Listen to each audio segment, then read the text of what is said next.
Arrancamos con la unidad 3 de Arquitectura de Computadoras. Yo soy Andrés Otaduy, soy otro de los profesores de teoría de la materia y voy a hablar un poco de algunos temas de la unidad 3. En primer lugar, vamos a hacer un poco de construcción de vocabulario. Uno de los objetivos de nuestra materia es que vayamos construyendo un vocabulario común entre los ingenieros en sistemas, que podamos, cuando hablamos de hardware, de software, cuando hablamos de distintos conceptos como em, archivo fuente, programa objeto, determinadas palabras que tienen un significado muy particular para nosotros, los ingenieros en sistemas. Entonces, bueno, tres palabras básicas para nosotros muy importantes dentro de lo que es la ingeniería en sistemas serían, podríamos hablar de tres, que nosotros decimos los wares, ¿no? Está el hardware, firmware y software.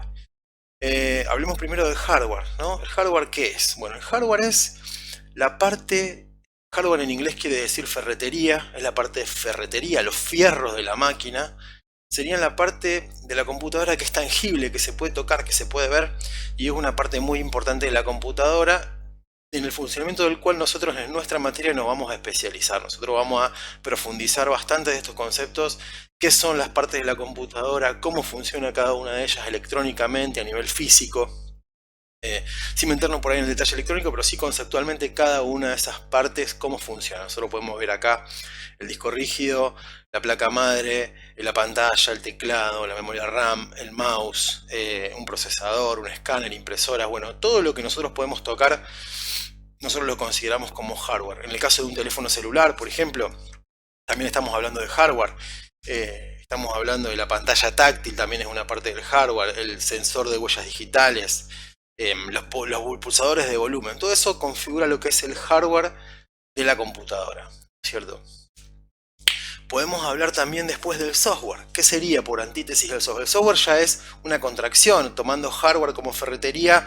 Software no tiene una traducción literal en el inglés, sino que software significa todos los programas, la documentación, todo lo que hace al funcionamiento de la computadora, que no es algo físico, sino que es una configuración de bits y bytes dentro de la memoria de la computadora, o bien dentro de del disco rígido, o en algunos de los medios de almacenamiento físicos que tiene la computadora, como una configuración determinada, que es lo que permite a la computadora operar o hacer algo. También se considera software los datos que maneja la computadora.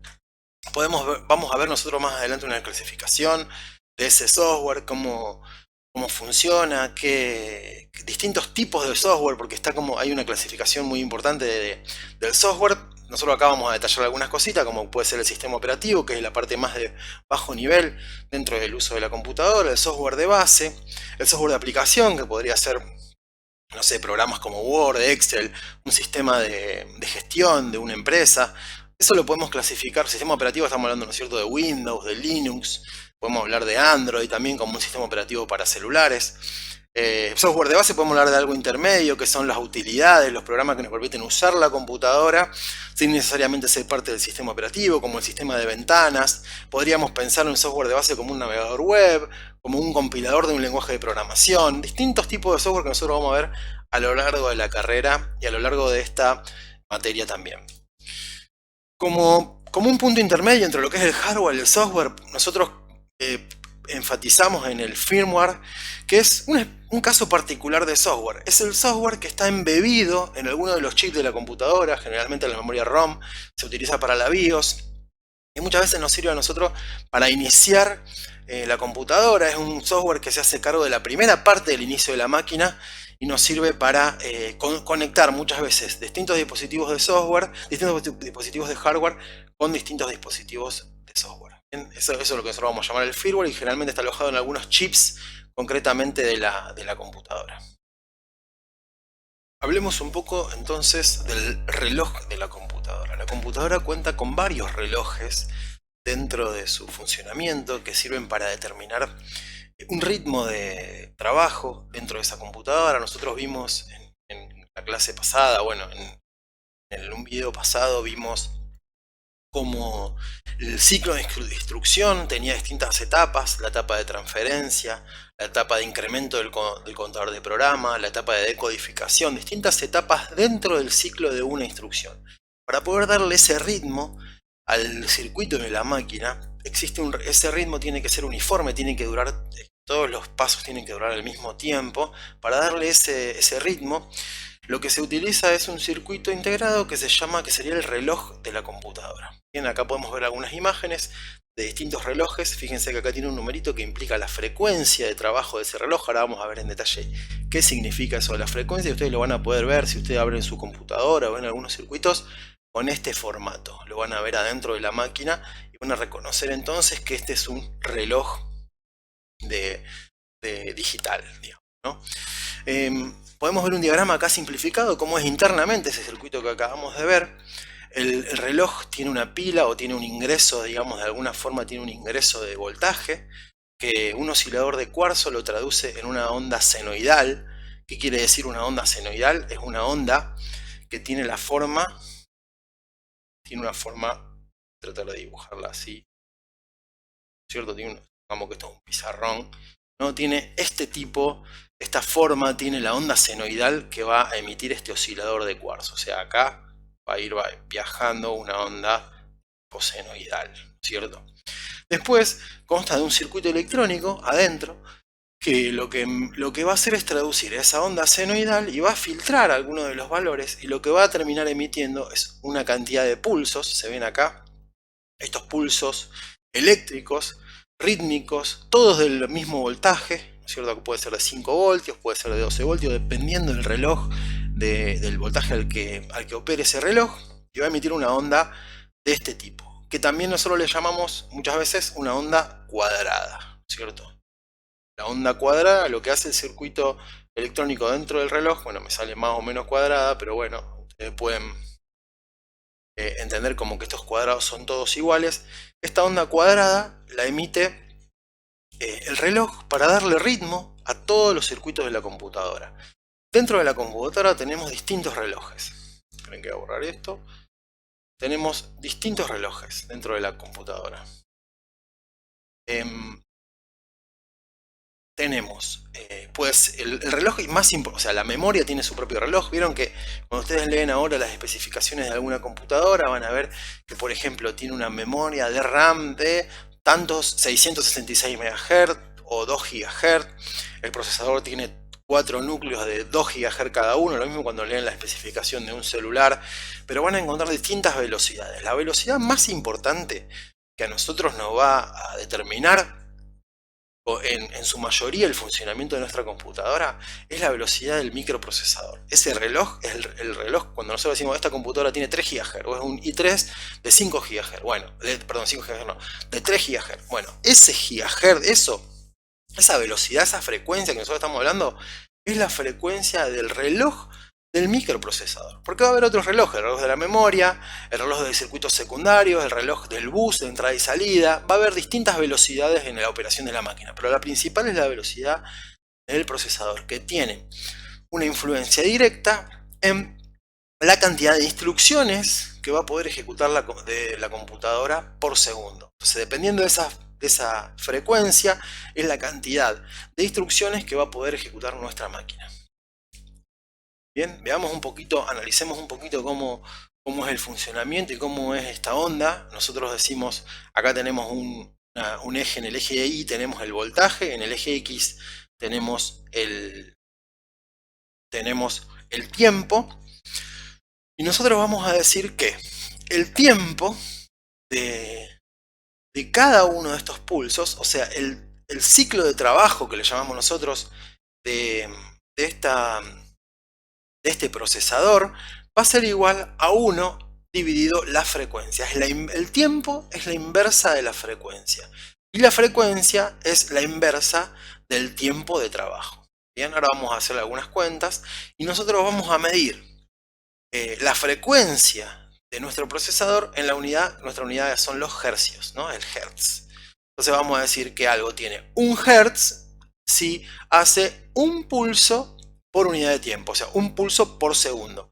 Bien, si algo tiene 1 kHz, quiere decir 1 kHz, quiere decir que estamos teniendo 1000 pulsos por segundo. Bien, veamos un poquito una tabla de unidades, donde nosotros acá podemos decir, bueno, 1 Hz, estamos hablando de 1 pulso por segundo, ¿bien?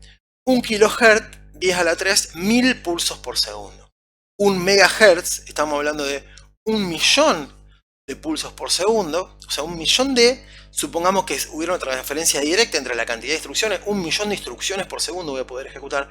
Si estamos hablando de 1 GHz, estamos hablando de miles de millones de instrucciones o miles de millones de pulsos por segundo, ¿bien? Esas son las velocidades que tienen hoy los microprocesadores. Todavía estamos lejos de llegar al terahertz. Había una ley, la ley de Moore, que pronosticaba que se iba a duplicar, que se fue cumpliendo hasta hace poco, la ley de Moore, que dice que la frecuencia de los procesadores y la velocidad de las computadoras se va duplicando a medida que van pasando los años. Esto se llegó a un límite, ahora hace poco, se llegó a un límite físico en la miniaturización que podemos hacer y la cantidad de transistores que podemos meter en un microprocesador. Por eso ahora, no sé si ustedes van siguiendo más o menos las velocidades de los procesadores y demás, estamos más o menos estancados en los 3 GHz y lo que podemos hacer ahora es agregar núcleos que paralelizan y aumentan la velocidad del procesamiento a partir de paralelizar e ir haciendo muchas cosas al mismo tiempo, pero no necesariamente ejecutar el mismo programa más rápido. Bien. El mismo gráfico podemos tener para los periodos, ¿no es cierto? Nosotros podemos tener, nosotros tenemos la unidad de tiempo, ¿no es cierto? Acá estas son unidades de frecuencia y acá tenemos la unidad de tiempo para medir el periodo de trabajo, o sea, el tiempo que va a tardar en ejecutarse una instrucción, digamos, aproximadamente, ¿no? Entonces, si estamos hablando, puede ser que sea 1 segundo, podemos hablar de milisegundos, ¿no es cierto? Que es una milésima parte de un segundo, microsegundo, que es una millonésima parte de un segundo, o sea que en un segundo me entran 1000 microsegundos, y podemos hablar de los nanosegundos, que son las dimensiones que nosotros vamos a manejar acá en la cátedra, digamos, y en los procesadores de la actualidad, son la unidad de tiempo que estamos manejando, y podemos hablar también de picosegundos para una unidad de millones de partes por segundo que podemos tener en un periodo. Bien.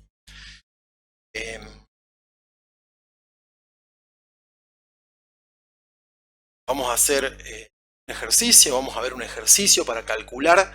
Nosotros vamos a tener dos tipos de ejercicios, son ejercicios de la teoría que nosotros tenemos, donde hacemos algunos cálculos numéricos para fijar los conceptos que tenemos de la teoría, de este tema de la frecuencia, del tiempo y demás. Bien, veamos un ejemplo.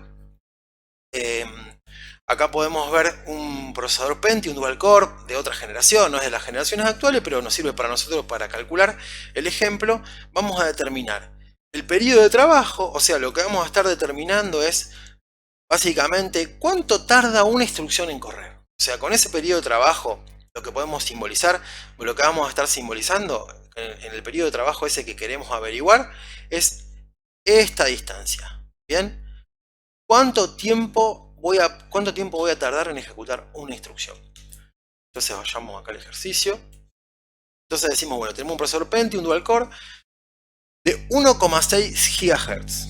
¿Bien? Puede ser que en la especificación de una computadora nosotros podemos decir, bueno, un procesador que tiene 1,6 GHz, que van a ver unos ejemplos en el apunte, véanlos, donde van a ver varias velocidades dando vueltas, pero la principal es la del procesador, lo que dijimos antes.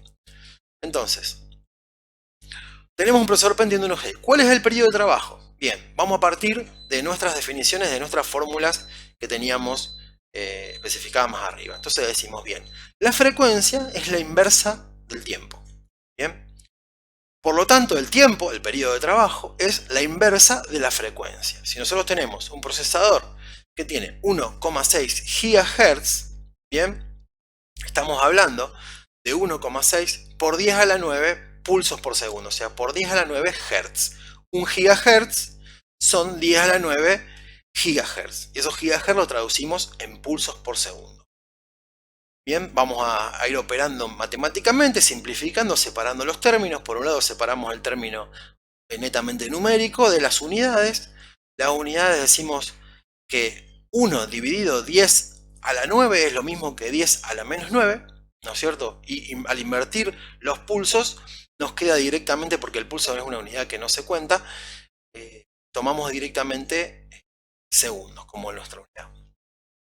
haciendo los números, haciendo los cálculos con un papel, obtenemos el valor de 0,625 por 10 a la 9 segundos.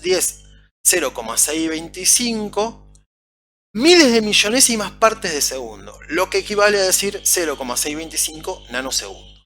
Bien, este ejemplo lo tienen también en el apunte, está escrito manuscrito, lo pueden ver también ahí. Veamos un segundo ejercicio. Tenemos una computadora de 66 MHz, una computadora de mi época, digámoslo así. Cuando yo empecé a programar, creo que mi primer computadora estaba en los 33 MHz. Miren lo que estamos hablando, ¿no? Una cosa antiquísima. Bueno, para mí eso era básicamente como estar en la NASA, tener ese tipo de computadora. Yo me volvía loco. Igual creo que algunos juegos que hasta hoy siguen, como el Doom, corrían en una máquina como esa, una 386 con 66 MHz. Estábamos bastante bien parados. Pero bueno, entonces nosotros tenemos esta frecuencia. ¿Cuál es el tiempo de duración de un pulso? Este es un ejercicio similar al anterior. Nosotros decimos, tiempo es igual a 1 sobre la frecuencia. Bien, entonces, ¿el tiempo qué es? 1 sobre esos 66 MHz, la frecuencia. Los megahertz, ¿cómo los traducimos? Los megahertz los traducimos como 10 a la 6 pulsos por segundo. Bien, según la tabla, te devuelven, vamos a volver.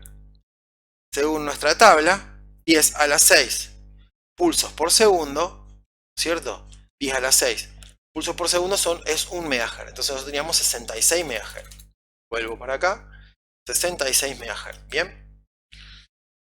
Operando sobre los números, de nuevo, separamos la parte netamente numérica, nos da 1 sobre 66 y invertimos el 10 a la 6, como está abajo, lo pasamos arriba en 10 a la menos 6. Lo mismo hacemos con los pulsos por segundo y se anulan los pulsos. Esto, nosotros si lo multiplicamos para pasar la unidad, ¿no es cierto?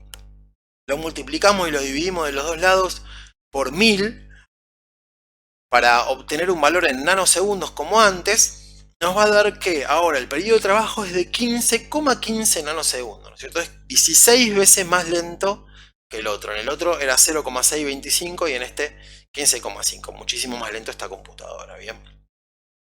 Que 1000 por 10 a la 9, por 10 a la 6, porque esto es 10 a la 3, entonces 10 a la 3 por 10 a la 6, lo mismo que 3 más 6, 9. Entonces saco este 1000 para este lado para poder hacer la división más fácil, ya que nosotros trabajamos en papel para hacer esto. Y ya pulsos por segundo lo traduzco en hercios, ¿bien? En hertz.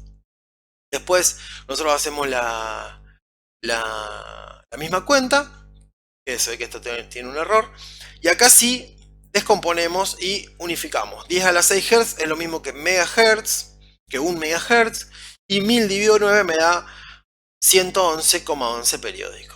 Bien, entonces de esta forma nosotros sabemos que un procesador que trabajara con un periodo de frecuencia de 9 nanosegundos, estamos hablando de que trabaja a 111 MHz.